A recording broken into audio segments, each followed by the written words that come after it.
People's Pay Digital Wallet app එක හරහා වෙනත් බැංකුවක ක්‍රෙඩිට් කාඩ් පේමන්ට් එකක් කරගන්නේ කොහොමද කියලයි අද අපි ඔබට කියන්නේ. මුලින්ම People's Pay app එකට ලොග් වෙන්න. කාඩ් පේමන්ට් මත ක්ලික් කරන්න. Pay from ක්ලික් කරන්න. People's Bank account එක මත ක්ලික් කරන්න. Pay to ක්ලික් කරන්න.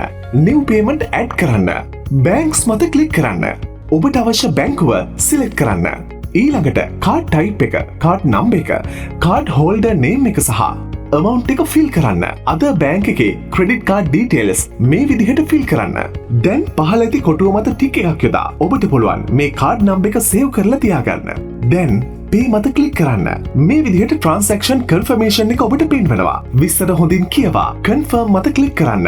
හරි. දැන් ඔබේ payment එක complete. මේ තියෙන්නේ payment එකට අදාළ receipt එක. මේ receipt එක තව කෙනෙක්ට share කරන්න ඕනේ නම් share ක්ලික් කරන්න. ඔන්න ඔය විදිහට තමයි People's Pay Digital Wallet app එක හරහා වෙනත් බැංකුවක credit card payment එකක් හරිම ලේසියෙන් කරන්නේ. මහජන බැංකුව ජාතියේ අභිමානය.